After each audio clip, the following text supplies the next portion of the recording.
hoy vamos a enfocarnos en esta nueva serie, el Sermón del Monte. ¿Cuántos de ustedes han escuchado algún mensaje o han leído o han sido desafiados con el Sermón del Monte del Señor Jesús? Levanta tu mano ahí.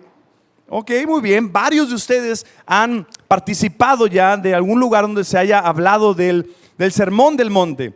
Y sabes que el Sermón del Monte parece que presenta la esencia de lo que es la enseñanza de Jesús. Escucha muy bien. Si quieres saber de qué trata lo que Jesús enseña y enseñó a sus discípulos para que lo transmitieran a nosotros, gran parte de lo que tú y yo sabemos de Jesús lo sabemos también por la enseñanza del Sermón del Monte. Es tan importante que Mateo, el autor del Evangelio, le dedica 3 capítulos para el Sermón del Monte. Ese Sermón del Monte es probablemente la parte de la Biblia donde es más conocida, la enseñanza de Jesús que quizá más se conoce en las iglesias y aún fuera de las iglesias, pero también es de lo que más se malentiende en cuanto a Jesús y sus enseñanzas. También es de lo que menos se aplica en el reino de Dios, lo que menos se aplica por el pueblo de Dios. Y yo te quiero desafiar en esta tarde para que seamos no solamente de los que escuchamos la palabra de Dios, sino también practicamos la palabra de Dios. ¿Sabes? El Señor nos llamó a ser diferentes. El Señor nos llamó a que estemos con Él y que por estar con Él nosotros seamos diferentes. No es que vamos a ser diferentes para estar con Él, sino porque estamos con Él, empezamos a vivir de una forma diferente. Sabes, estaba leyendo en esta mañana mi devocional en el libro de Génesis, capítulo 1, el primer capítulo.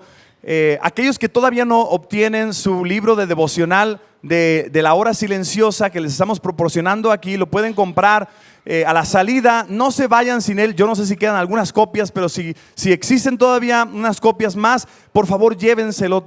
Todos los días a las 5:30 de la mañana hacemos un devocional en línea y estamos basándonos en el pasaje bíblico que corresponde a la hora silenciosa, el libro devocional de la hora silenciosa, y hoy correspondía Génesis capítulo 1. Y algo que me llamó la atención de Génesis capítulo 1 es cómo la palabra de Dios, desde el principio que Dios estaba hablando, Él da bendición. Él habla y se construye, Él habla y se edifica. Él está hablando y aparecen las cosas. Hay bendición, hay edificación, hay construcción. La palabra de Dios desde el principio fue para bendición. Y después, en el mismo pasaje, te vas a dar cuenta que cuando Jesús está hablando de la bendición que hay de su palabra, también empieza a hablar de separación, de lo que es la santidad. Dios demanda desde el principio santidad, no solamente para el Hijo de Dios, santidad en todos los sentidos, la separación.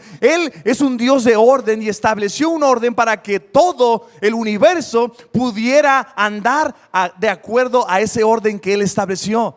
Por lo tanto, nosotros debemos recordar de andar como Dios quiere que andemos santos, apartados del pecado con el propósito de glorificarlo a Él. El ser santo no significa que vas a estar allí en una pintura, en una fotografía y las personas se van a acercar a hablar contigo. No, el ser santo es ser apartado del pecado para glorificar a Dios. Es más, la misma palabra nos anima a que nosotros debemos de ser restaurados y vivificados para andar como es digno del Señor, agradándole en todo, llevando, dice la palabra, fruto en toda buena obra y creciendo en el conocimiento de Dios, dice la palabra de Dios en Colosenses capítulo 1 versículo 10. Y sabes que aún Jesús lo dice más adelante en el Sermón del Monte. El Señor Jesús lo dice allí en Mateo capítulo 6 versículo 8, en el contexto de la oración. Él estaba hablando acerca de la oración y de repente lanza una frase que debería permearse a través de todas las escrituras, y de hecho lo hace. Y esta frase dice así: no seas como ellos. Eso es santidad. No seas como ellos. En ese contexto era acerca de este tiempo de oración y un mal ejemplo que se estaba viendo, y se dice, no seas como ellos. Y la palabra de Dios nos dice que debemos ser santos. Así pues, los seguidores de Jesús debemos ser diferentes. Estamos llamados a ser diferentes. Cuando tú lees el Sermón del Monte es para este pueblo de Dios, que nosotros podemos ahora recibir esa enseñanza para nosotros como la iglesia, podemos aplicarla y podemos vivirla para que podamos ser bendecidos. ¿Sabes? El Sermón del Monte muy posiblemente se realizó en la costa del norte del mar de Galilea. Quizá ahí estaba una montaña y Jesús, habiendo estado predicando y compartiendo la palabra por toda la región de Galilea, llega a ese lugar. Multitudes empezaron a seguirlo. ¿Sabes por qué lo seguían? Porque Jesús hablaba la palabra con autoridad. Él hablaba la palabra y no solamente la hablaba, la vivía. Tenía un testimonio que era intachable. Él tenía autoridad, tenía testimonio, tenía ejemplo. Por lo tanto, las personas no acostumbradas a escuchar personas que hablaban así, las personas empezaron a dirigirse en ese camino porque querían aprender de aquel que venía de parte de Dios. Y Dios le reveló algo que es muy interesante, ¿no? Dios le reveló a Moisés la ley para el pueblo desde un monte. Y ahora tenemos a Jesús desde un monte, desde ese monte que está ahora interpretando, explicando y extendiendo lo que es la palabra de Dios, para que conozcan no solamente la ley de Dios, sino puedan conocer el corazón de aquel que dio la ley del Señor. Una frase que se repite constantemente en el Sermón del Monte, especialmente el primer capítulo, el capítulo 5, es una frase que dice: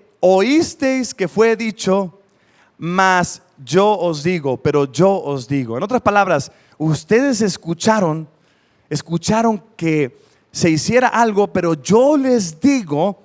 Y sabes que algunas personas empezaron a pensar que quizá Jesús estaba quitando la ley o estaba modificando la ley de Dios. Sin embargo, lo que podemos notar aquí es que Jesús, cuando está hablando, no está eliminando la ley. Lo que está haciendo es que está interpretando correctamente la ley.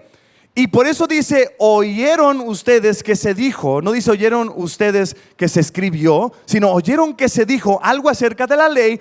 Sin embargo, ahora yo les digo. La interpretación correcta es esta, y Jesús empieza a hablar con autoridad, y las primeras cosas que vemos ahí son las bienaventuranzas, que resaltan 8 características principales del carácter y la conducta del cristiano. Escúchalo muy bien, son 8 características principales del carácter y la conducta del cristiano, y es en relación con Dios y con los hombres, y la bendición de Dios para aquellos que muestran esas características. Entonces aquí vienen 8 características. Ojo, no está hablando de 8 diferentes tipos de personas.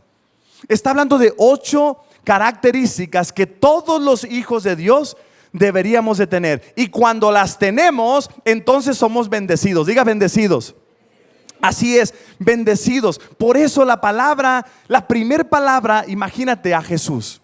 La primer palabra que sale de su boca en frente de miles de personas a las cuales Él se va a dirigir, las primeras palabras es bendecidos, bienaventurados, dichosos, doblemente feliz. Eso es lo que la palabra Macarios, que es en el original, Macarios significa todo eso. Cuando usted lee allí bienaventurados, o depende de lo que es la traducción que usted tenga, esa palabra significa dichosos, felices, bendecidos, afortunados, gozo divino, perfecta felicidad, que proviene, ¿sabe de dónde proviene? No proviene de circunstancias, proviene de Dios. Cuidado con el agua. Proviene de Dios. Por eso en la Nueva Traducción Viviente, gracias, en la Nueva Traducción Viviente, la traducción es Dios bendice. Dios bendice. Imagínate un pueblo que ha sido oprimido por un largo tiempo por el imperio romano, y ahora ellos están a punto de recibir una palabra de Jesús, el Hijo de Dios. Y la primera palabra que viene de Jesús es bendecidos. Jesús pudo haber llegado y haber dicho: pecadores, mentirosos, idólatras, infieles. ¿Cómo debemos aprender los pastores tanto de esto? Porque, ojo, yo me incluyo, muchas veces nos olvidamos de eso. El pueblo de Dios necesita escuchar la verdadera palabra de Dios y no dar bibliazos todo el tiempo. Debemos llegar y hablar bendición. Jesús llega y le dice: bendecidos, dichosos. La primer bendición que tenemos aquí la reciben los pobres en espíritu. Escríbelo allí en tus notas.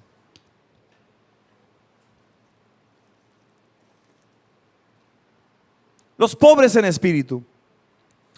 El versículo 3 del capítulo 5 de Mateo, dice la escritura así: Dios bendice a los que son pobres en espíritu y se dan cuenta de la necesidad que tienen de Él, porque el reino del cielo les pertenece. ¿Cuántos quieren ser bendecidos en este lugar? Te voy a dar 8 razones, 8 características que si tú empiezas a desarrollar en tu vida y en tu corazón, tú vas a ser bendecido. Y el Señor Jesús, la primer característica allí es para los pobres en espíritu. ¿Sabes? Ser pobre en espíritu es reconocer delante de Dios nuestra pobreza espiritual, nuestra bancarrota espiritual, por decirlo de otra forma. Somos pecadores y estábamos bajo la santa ira de Dios. Estábamos en camino al infierno. Estábamos totalmente sin esperanza. Y cuando estábamos en esa condición, tuvimos que reconocer nuestra condición.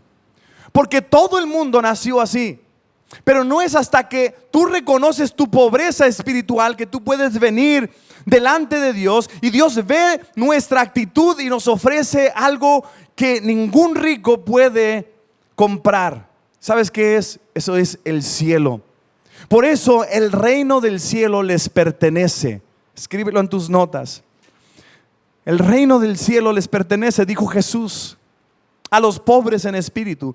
¿Sabes que Juan Calvino, él dijo una vez esto: solo quien se ha reducido a sí mismo a nada y descansa en la gracia de Dios es, dilo conmigo, pobre en, vamos a leerlo juntos, dice: solo quien se ha reducido a sí mismo a nada y descansa en la gracia de Dios es pobre en, así es. Solo los pobres en espíritu reconocen su condición y aceptan la salvación. Esa salvación que la ofrece Dios. Solamente los pobres en espíritu reciben el reino del cielo. ¿Por qué? Porque reconocen su condición, Dios los ve, les ofrece la gracia y cuando ellos deciden aceptar la gracia de Dios, son ahora ciudadanos del cielo. Tristemente, existen personas que a pesar de que saben que son pobres espiritualmente, se vuelven altivos, duros de corazón y ellos reciben una palabra de parte de nuestro Señor Jesucristo en Apocalipsis capítulo 3, versículo 17, y dice la palabra de Dios advirtiendo a la iglesia que pensaba y que actuaba con altanería y con soberbia, le dice: tú dices, ¿y qué es lo que decía esta iglesia altanera, altiva? Soy rico, tengo todo lo que quiero, no necesito nada. Y no te das cuenta, dice Jesús, que eres un, ayúdame a leer, eres un y un miserable, eres ciego y estás desnudo. Qué palabra tan fuerte de parte de Jesús a una iglesia que pensaba que tenía todo y que no necesitaba nada del Señor Jesús. Sabes que para ser salvo necesitas humillarte, necesitas reconocer tu condición pobre delante de Dios, pero no solamente eso. Una vez que tú ya has venido a Cristo, el desafío que tenemos es a mantener la misma actitud delante de Dios, reconociendo que la riqueza espiritual viene de arriba. No viene de porque tú eres una persona grande, una persona capaz, una persona profesional, una persona con muchas aptitudes. La grandeza viene de parte de Dios, no de parte de nosotros. ¿Deseas bendición? Dios bendice a los pobres en espíritu. En el versículo 4, Jesús ahora continúa abriendo su corazón y declarando la bendición de Dios. Y ahora en el versículo 4 dice: Dios bendice a los que lloran. ¿Por qué? Porque serán consolados. Escríbelo en tus notas, por favor. ¿Sabes? La bendición de los que lloran es que serán consolados. ¿Sabes qué es una bendición llorar? Algunos dicen: no, pastor, ¿cómo voy a estar triste y voy a llorar? ¿Cómo es que? No, es una bendición llorar. Dios nos dio la capacidad de llorar para ser bendecidos y ser consolados. Si tú no estás triste y no estás pasando por dificultades, si no estás llorando, no puedes ser consolado. Hay bendición y beneficios de llorar. Fíjate que no tienes que hacer mucha investigación. Puedes entrar ahí al internet y buscas beneficios de llorar y salen un montón de beneficios de llorar. Ahí te van algunas. Libera las emociones, trae un estado relajante y de paz. Limpia el lagrimal, se hidrata el ojo, descarga de un peso que nos bloquea mentalmente, sana un sentimiento que nos desborda, aminora la intensidad de una alteración del ánimo, desbloquea el pensamiento negativo y emociones como tristeza, rabia, ira, etcétera. Da cobijo a una alegría desbordante. Al llorar se liberan dos hormonas. Voy a ver si lo digo correctamente ahora sí. Con un efecto calmante son los opiáceos endógenos y oxitocina, lo que favorece la relajación y puede ayudar a reducir el dolor, estrés o la sensación de angustia. Las lágrimas evitan la sequedad de las membranas mucosas de los ojos, lubrican los párpados, liberan el estrés, estimulan las endorfinas, relajación profunda, etcétera, etcétera, etcétera. Es una bendición llorar. Dice que aún te ayuda con problemas gastrointestinales y hasta mejora la respiración. No se pongan a llorar, por favor. Empiezan: ay, pastor, digo que lloráramos. El hecho es de que lloramos y nos permite recibir el consuelo de Dios. Y Dios tiene un propósito para nuestro consuelo. Cuando Dios nos consuela, no es simplemente para que nos sintamos mejor. Vamos a ir a la Escritura, lo que dice allí en 2 de Corintios capítulo 1 versículo 4. La palabra de Dios muestra un propósito para tu llanto y tu consuelo. Fíjate lo que dice. Él, Dios, nos consuela en ¿cuántas dificultades? Todas nuestras dificultades, para que nosotros podamos, ¿qué? Consolar a otros. Sabes que cuando tú has sido consolado, entiendes lo que es consolar a otros. Entonces puedes ir. Entonces cuando tú tienes a un hermano en Cristo que está pasando por una dificultad como la tuya, tú puedes llegar y puedes consolarlo de tal forma como tú fuiste consolado. Tú puedes llegar y darle la palabra de ánimo que alguien en un momento te la dio a ti. Tú puedes llegar con el versículo, la palabra de Dios que llegó a tu corazón en el momento justo y ahora la puedes invertir en otra persona. Hemos sido consolados para consolar a otros. Escríbelo por favor ahí en tus notas.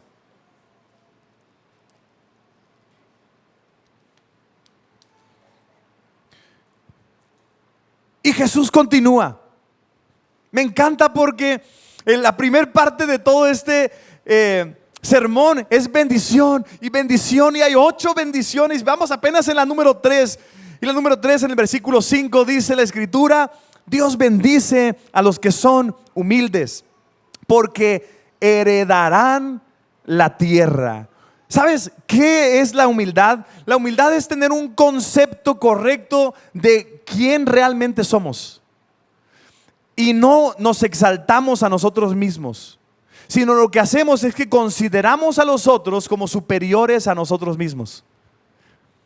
La persona que es humilde reconoce su condición, reconoce también quién es él y le da el valor a los demás como superiores a sí mismo. Y la bendición que ellos tienen dice que van a heredar la tierra.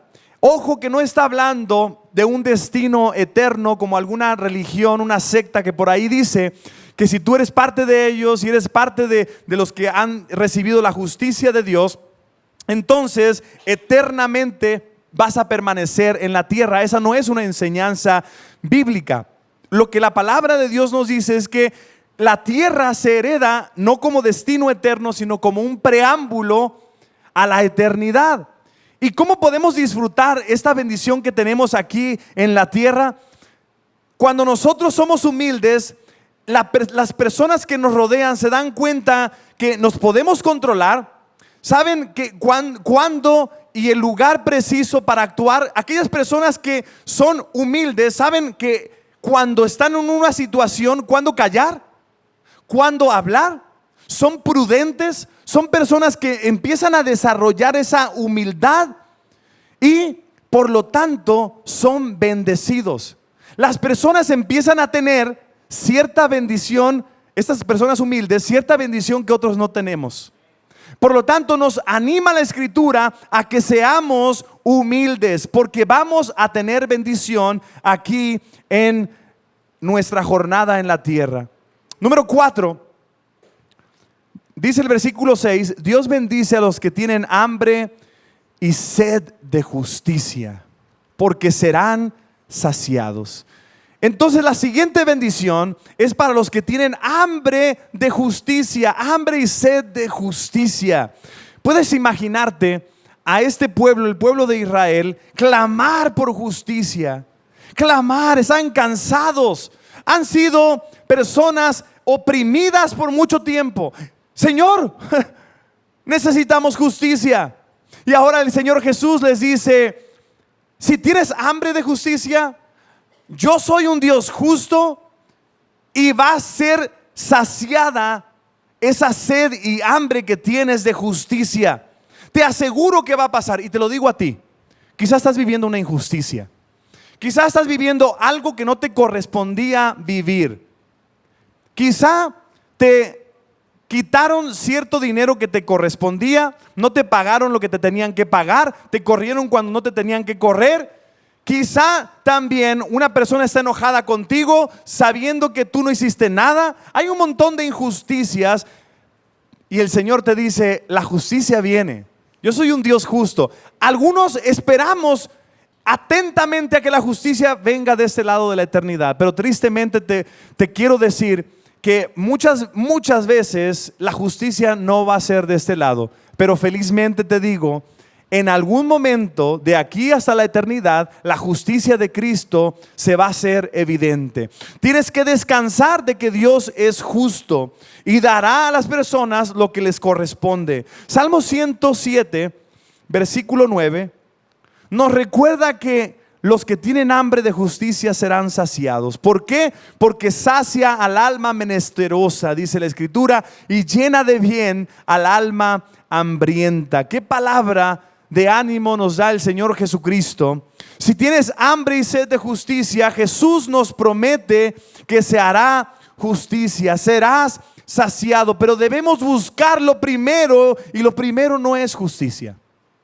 Primero tenemos nosotros que ser justos, dar el ejemplo de esa justicia a los demás. La tendencia es que nosotros decimos y también buscamos y a veces hasta demandamos justicia. Pero ¿qué tal? ¿Qué tan justos somos nosotros? ¿Qué tan bien realmente estamos actuando hacia los demás? ¿Estamos mostrando justicia? ¿Nos duele cuando otras personas están pasando por dificultades? ¿Eres de los que oran y hacen algo al respecto, o simplemente de los que oran y se quedan sin hacer nada al respecto? La justicia de Dios viene primero por ejemplo en nuestra vida. Dios nos coloca esa justificación, nos coloca ahora como habiendo sido declarados justos por los méritos de Jesús, y ahora nosotros debemos demostrar que somos justos. Debemos demostrar que vivimos una vida de acuerdo a la voluntad de Dios, pero debemos buscar primero aquel que es justo, que es Dios. Por eso dice Mateo 6:33, busquen el reino de Dios por encima de todo lo demás y lleven ¿una vida qué? Una vida justa. Nos olvidamos de eso, Dice, busquen el reino de Dios por encima de todo lo demás y lleven una vida justa. En la Reina Valera, ¿cómo dice? Buscad primeramente el reino de Dios y su justicia. Se refiere no solamente a que Él sea justo, sino a que yo sea una persona justa por la justicia de Dios que vive en mí. Y Él les dará todo lo que necesitan. Primero se debe buscar el reino de Dios, ser justos, después viene la bendición. Y la bendición es que seremos saciados. Seremos saciados. Número 5, el versículo 7 de Mateo capítulo 5 dice: Dios bendice a los compasivos, porque serán tratados con compasión. ¿Te das cuenta cómo avanza el Señor con las bendiciones? ¿Te das cuenta cómo anteriormente estábamos viendo ahí de la justicia, hambre y sed de justicia? Pero cuando tienes hambre y sed de justicia, ahora viene algo que es mucho más práctico. Te dice el Señor, ok, ¿por qué no eres ahora tú compasivo? Sé compasivo. El Señor nos va a colocar en situaciones donde la compasión de Jesús va a poder fluir a través de nosotros. Te lo voy a volver a repetir. Va Dios a colocarnos constantemente en situaciones donde la compasión de Jesús pueda fluir a través de cada uno de nosotros. Y cuando tenemos compasión por otros, entonces vamos a ser tratados también con compasión. ¿Te das cuenta cómo el Señor nos enseña esto? Por eso escríbelo ahí: serán tratados con compasión. Hay una regla muy famosa, la regla de oro. Esta regla de oro, la mayoría, ¿han escuchado la regla de oro? Levanten la mano, ¿sí han escuchado?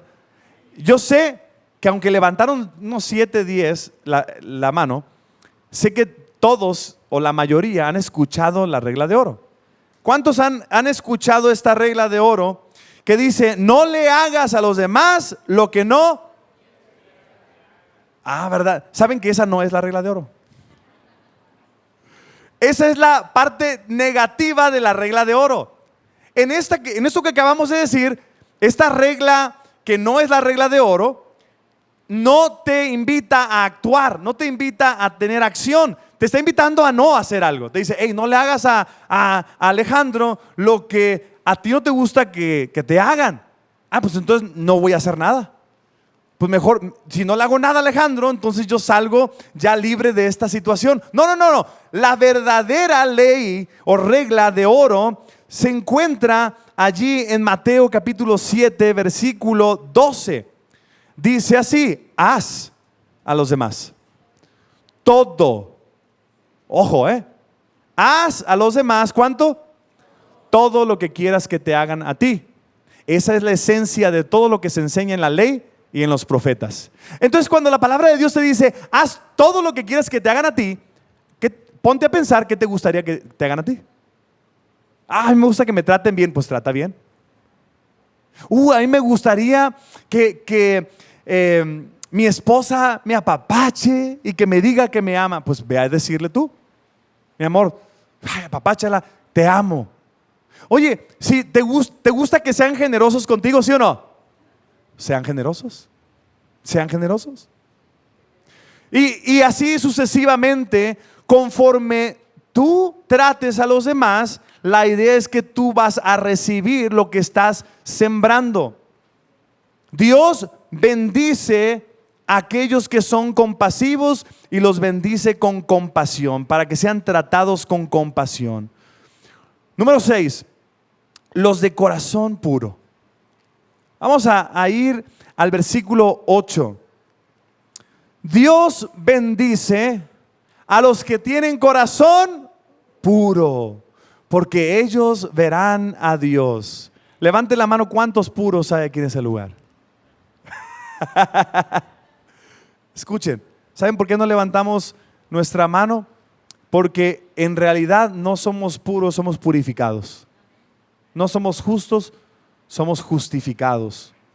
Nosotros que estamos aquí podemos ser declarados justos y fuimos declarados justos en el momento en que recibimos la salvación a través de Jesús.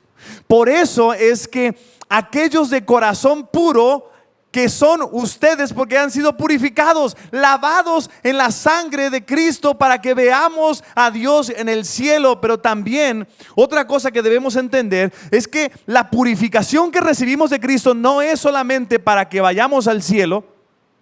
¿Se acuerdan la semana pasada cómo hablábamos del tabernáculo?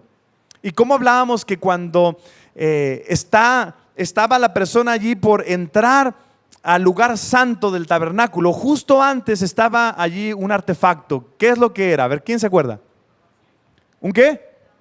Un lavacro. Un lavacro. Una fuente, un lugar donde había agua y era para lavarse. Ese lavamiento, ¿se acuerdan que la semana pasada les comenté?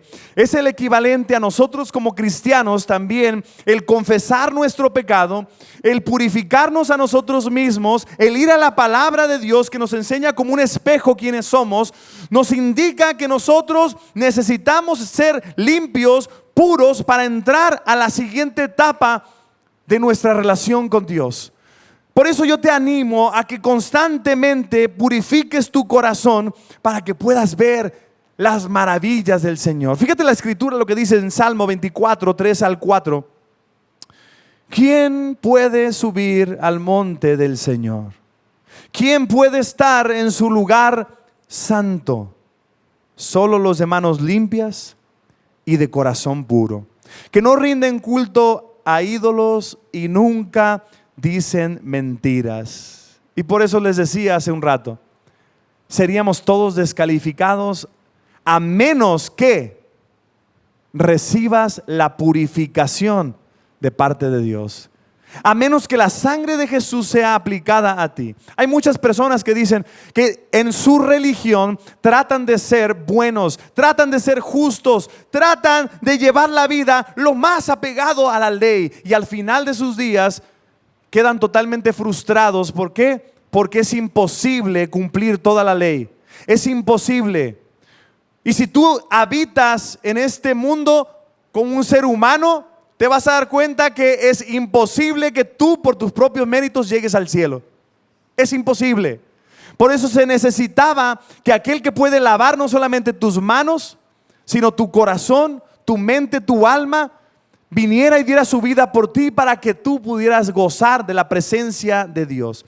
Pero sabes, no solamente, como les decía, no solamente tenemos acceso a Dios a través de la purificación de Cristo, tenemos también la oportunidad de experimentar la presencia de Dios hoy, en este momento, en tu vida, en tu casa. Y hay personas que empiezan a frustrarse y a quejarse delante de Dios. Empiezan a cuestionar, ¿por qué fulanito de tal experimenta a Dios de una forma más intensa que yo? ¿Por qué mi hermanita o mi hermanito en Cristo, cuando él ora por provisión, cuando él ora por sanidad, cuando él ora por liberación, cuando él ora por libertad de ataduras, ¿por qué tiene él esa experiencia de la presencia de Dios que yo no tengo? Y la pregunta es para ti y para mí. ¿Qué tanto en realidad estás yendo al Señor para que purifique tu corazón? Mientras más habitamos en su presencia, como dice Juan capítulo 15, mientras más permanezcamos en Él, más fruto vamos a dar. Mientras más estemos con Él, más vamos a ver a Dios. Yo te animo a que cuando salgas de este lugar, empieces a confesar tu pecado delante de Dios, o lo hagas aquí mismo, y que permanezcas en esa misma actitud. Que conforme viene una situación que todos vamos a continuar pecando, y la idea es que disminuya y disminuya y disminuya hasta que vayamos a la presencia de Dios. Pero mientras estamos en esta jornada, te animo a que tú te acerques a Dios, te pongas a cuentas con Él, y te aseguro, vas a ver a Dios obrar en tu vida y alrededor de ti, en las personas que tú amas, en aquellos que tú estás gastando tiempo en oración. Vamos a continuar. Número 7. Los que procuran la paz. ¿Qué bendición tienen los que procuran la paz? Los pacificadores. ¿Quiénes son ellos y qué bendición tienen? Dice, Dios bendice a los que procuran la paz, porque serán llamados, ojo que no dice que serán hijos de Dios, serán llamados hijos de Dios. Las personas están observando. ¿Te has fijado tú? ¿Te has fijado que aquel vecino, familiar, amigo que no conoce de Cristo te está observando? Están viendo a ver cómo tú vas a reaccionar en las dificultades, en las tormentas de tu vida. Ellos están allí poniendo el ojo en ti para ver cómo va a ser Julio o David o Jazz, su actitud en el momento más difícil que te toque vivir, en la tormenta, la dificultad, los problemas, entre otros. Ellos van a ver que el príncipe de paz se refleja en tu vida. Cuando ellos ven que el príncipe de paz se refleja en tu vida, entonces van a ser llamados, ¿cómo? Hijos de Dios. Serás llamado hijo de Dios. ¿No te pasó cuando estabas allí en esa dificultad tremenda y que observaron y vieron que tú tenías paz? Esa paz que sobrepasa todo entendimiento. Y que la persona se acercó y te dijo, oye, ¿cómo le haces? No tienes ni para pagar la renta, ¿y cómo tienes paz? Oye, ¿cómo le haces? ¿Cómo le haces? Tienes a tus hijos enfermos y mira, estás sonriendo. ¿Cómo le haces? ¿Cómo le haces que no tienes ni siquiera trabajo y tienes 3 meses buscando trabajo y no lo encuentras y tienes paz? ¿Sabes qué? Porque Dios está contigo y la paz de Dios sobrepasa todo entendimiento. Primera de Pedro capítulo 3 versículo 11 dice, apártate del mal y haz el bien, búscala y esfuérzate por mantenerla. Fíjate que no es solo conseguir la paz, sino realizar cambios en tu vida y tu entorno para mantener la paz. Cuando van los países a la guerra, cuando llegan a la guerra y ganan, después de quizá meses o aún años, ganan la guerra, los países que ganaron tienen que mantener la paz que ellos obtuvieron. No es que simplemente ya ganaron la batalla, ya ganaron la guerra, entonces dijeron, se acabó todo, nos vamos. No, muchas veces pasan años donde dejan más soldados para mantener la paz. Y sabes que nosotros que ya hemos recibido la paz de Dios y la paz con Dios, tenemos que mantener esa paz y tenemos que ser personas que actuamos en base a esa paz. ¿Qué tienes que hacer? Tienes que pensar, ¿ya tengo paz? Ok, tengo paz. ¿Hay paz en mi familia? Sí. ¿Qué debo de hacer para que eso no vuelva a suceder? Para que la batalla no regrese a mi vida. ¿Qué es lo que yo tengo que hacer en mi matrimonio o con mis hijos para que este problema no vuelva a suscitar? Mantener la paz. ¿Cómo voy a mantener la paz? Quizá algunos van a tener que apagar la televisión antes de cierta hora. Algunos quizá van a tener que cancelar ciertos viajes. Algunos quizá van a tener que estudiar. Algunos quizá van a tener que aguantarse más las broncas, el coraje que le da y empezar a orar más. Va a ser diferentes ajustes a tu vida para que haya esa paz. Romanos capítulo 12 versículo 18 dice la escritura de esta forma: hagan todo lo posible por vivir en paz con los que te caen bien. ¿Dice así la escritura? ¿Con cuántos? Con todos. Te lo voy a volver a leer. Dice, hagan todo lo posible por vivir en paz con todos. Pero te tengo que advertir que algo va a suceder, que procurando la paz, escríbelo en tus notas, muchas veces tendrás que entrar en guerra. Vas a entrar en guerra. Pero tienes que recordar que la guerra no es contra una persona. La batalla que tú tienes no es contra tu vecino, ni siquiera tu pariente, ni tu esposo, ni tu esposa. La batalla que estamos teniendo constantemente es contra el diablo y huestes demoníacas. Por lo tanto, ve a la raíz de todo esto. Ora y ayuna, usa la palabra de Dios y adora al santo Dios, aquel que dio su vida por ti. ¿Por qué? Porque Él está al tanto de tus necesidades, te da la paz que sobrepasa todo entendimiento y quiere que tú mantengas la paz. Número 8. Ya casi terminamos. ¿Qué otra bendición tenemos aquí? Es la bendición de los que son perseguidos. Y ojo, el Señor a este le da doble bendición. Doble bendición para los perseguidos. Vamos a leer Mateo 5, 10 al 12. Dios bendice a los que son perseguidos por hacer lo correcto.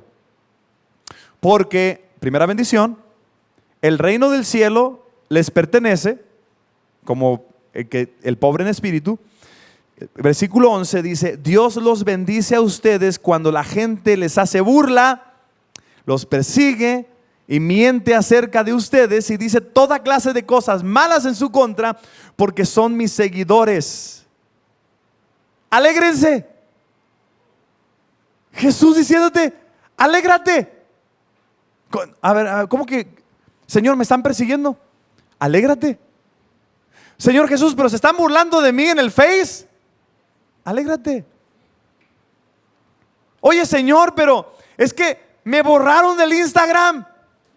Alégrate. Alégrate. Señor, pero es que se están burlando de mí, se están enojando conmigo, me están persiguiendo, quieren lo peor para mí. Alégrate. Alégrate, es lo que la palabra de Dios nos dice en el versículo 12. Estén contentos porque les espera una gran recompensa en el cielo. Y recuerden que a los antiguos profetas los persiguieron de la misma manera. Alégrense, regocíjense. Cuando leímos Filipenses todo el libro de Filipenses, la epístola de Pablo a los Filipenses, aprendimos que el gozo verdadero, la felicidad verdadera no depende de una circunstancia. No depende de si tienes o no likes en tu foto que subiste allí a las redes sociales. La verdadera felicidad, el gozo, viene del Señor, viene de la presencia de Él.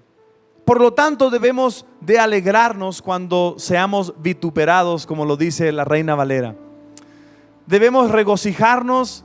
¿Sabes por qué? Porque hay una recompensa en el cielo. Yo sé que aquí está mi hijo David, pero lo voy a poner en el spot a él. Pero yo amo a mis 3 hijos. Y David es el que le ha tocado sufrir un poco más esa onda de las escuelas. David tiene autismo de alto funcionamiento. Él tiene Asperger's, una condición que se llama Asperger's. Y a David creo que son como 9 o 10 escuelas por las cuales él ha ido durante su corta edad. Por diferentes razones, no encajaba en una o en otra, nos mudamos, por diferentes razones. Él ha pasado por muchas escuelas y él tuvo problemas en todas las escuelas, de diferente índole, por su condición. Hasta que llegó a una escuela que está aquí cruzando la calle, en la esquina. Y es una escuela que para algunos se les hace muy rígida. Es más, a lo mejor yo no hubiera encajado en esa escuela, porque es bien rígida. O sea, bien cuadrados en algunas cosas. Pero resulta que hicieron algo con mi hijo y con todos los otros niños de ofrecer recompensas. Y les decían, mira, si tú estás aquí con nosotros y te portas bien y no tienes ciertos deméritos, entonces tú vas a poder tener estas recompensas. Y tienen recompensas de todo tipo. Que el viaje a no sé dónde, y que de repente pueden levantarse cuando ellos quieran sin tener que pedir permiso. Y hay diferentes recompensas. Y por primera vez en toda su vida está en el cuadro de honor todo el tiempo. ¿Sabes? Eso lo hizo posible cuando se empezó a enfocar en que hay una recompensa. Y para obtener la recompensa necesitas tú hacer ciertos ajustes de tu vida. Tienes que recordar, sin lugar a dudas seremos perseguidos por nuestra fe, claro que sí. Pero los que nos persiguen no van a ver lo que nosotros veremos, la gloria de Dios. Ellos no van a ver la recompensa que tú y yo vamos a obtener. Yo te animo a que seas de aquellos que se enfocan en el galardón, en la recompensa, porque nuestro galardón es grande. Vamos a cerrar nuestros ojos. Señor, muchas gracias por tu palabra en esta tarde, por darnos palabras de bendición, por recordarnos que en ti, el permanecer en ti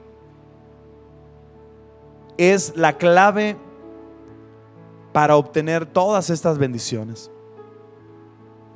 Señor, gracias por la riqueza que hemos recibido en Cristo, porque éramos pobres, pero ahora somos ricos en ti. Gracias porque cuando hemos llorado y cuando hemos pasado dificultades, tú nos has consolado. Y ahora que sabemos lo que es el consuelo, tú nos llamas a ir y consolar a otros. Señor, gracias por recordarnos también la bendición de tener un buen concepto de nosotros mismos y darle el valor a los demás como superiores a nosotros. Gracias porque, Señor, somos bendecidos aquí en la tierra también cuando actuamos con humildad. Gracias, Señor, también porque cuando vemos las injusticias que suceden en nuestra vida o en la de los demás, nos duele y nos da sed y hambre de justicia, pero, Señor, confiamos lo que dice tu palabra, que seremos saciados. Gracias, Señor, porque tú eres un Dios justo, eres un Dios compasivo, y tú, Señor, deseas que nosotros seamos compasivos con otros para que seamos tratados con compasión. Padre, gracias por la pureza que nos has dado de corazón. Gracias porque nos llamas también a cada día limpiarnos delante de ti para poder verte a ti cada día obrando en nuestra vida y alrededor de nosotros. Gracias, Padre, por la paz que sobrepasa todo entendimiento que has colocado en mi corazón. Gracias, Señor, porque las personas pueden ver que soy un hijo de Dios. Y gracias, Señor, porque cuando soy vituperado, perseguido, maltratado, lo sabemos, Señor, que al permanecer en ti tenemos una recompensa. Ayúdanos, Señor, a mostrar el carácter de Cristo en nuestras vidas. Gracias, Señor, por ser nuestro Dios. Aún con los ojos cerrados, mientras tú oras y te pones a cuentas con el Señor, yo quiero dirigirme a ti que estás aquí y que aún no conoces a Cristo. ¿Sabes de Cristo? Tus familiares saben de Cristo y conocen, y a lo mejor ya son salvos, ya tienen la vida eterna, pero tú no tienes ni idea qué es lo que tienes que hacer. La palabra de Dios te dice que somos pecadores y estamos condenados a muerte eterna. La palabra de Dios nos dice que la salvación no es algo que tú puedes comprar con tus propias obras. La Biblia te dice que la salvación es un regalo que costó la sangre de Cristo. Él murió en una cruz, dio su sangre para que a través de su sacrificio pudiéramos tener perdón de pecados. Después de haber sido sepultado, Jesús resucitó al tercer día. Hoy está vivo. Y Él te está llamando a que vengas al arrepentimiento. Él te está llamando a que vengas a Él, a Cristo. Si tú quieres venir a Cristo hoy, yo te invito a que hagas esta oración junto conmigo. A que te arrepientas de tus pecados y que le digas a Dios de esta forma: Dios, querido Dios, hoy me arrepiento de mi pecado. Sé que no merezco tu perdón. Sé que merezco la muerte eterna, la condenación en el infierno por mi pecado, como todo el mundo lo merece. Pero hoy me quiero abrazar de la cruz de Cristo. Yo creo en ti, Jesús, que diste tu vida por mí. Yo te pido que me laves con tu preciosa sangre. Te pido que me des vida eterna. Señor Jesús, entra a mi corazón.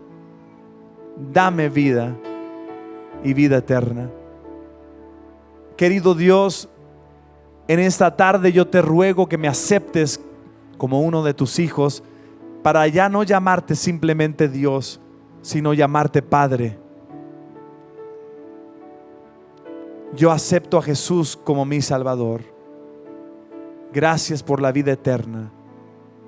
Aún con los ojos cerrados, si tú hiciste esta oración por primera vez, nunca antes habías orado para recibir a Jesús, nunca antes te habías arrepentido de tu pecado al grado de pedirle a Dios que te diera vida eterna, ahí donde estás, me gustaría terminar orando por ti.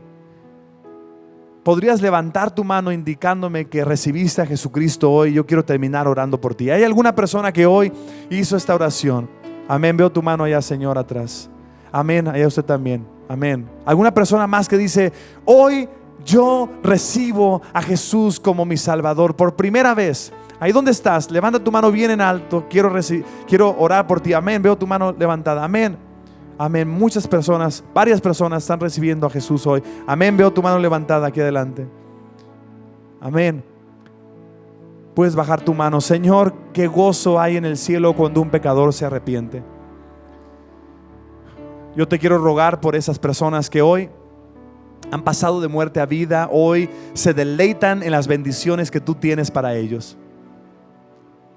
Qué lindo que hoy, justo hoy que estamos hablando de las bienaventuranzas, de las bendiciones tuyas, hoy ellos vienen, aceptan la bendición más grande que pudieron haber recibido, la bendición de la salvación. Hoy, Señor, te ruego que tú continúes haciendo la obra en cada uno de ellos, que puedan crecer espiritualmente y que puedan ser usados para tu gloria. Te alabamos, te damos toda la gloria a ti. En el nombre de Jesús, todos decimos, dale un fuerte aplauso a nuestro Dios en esta tarde.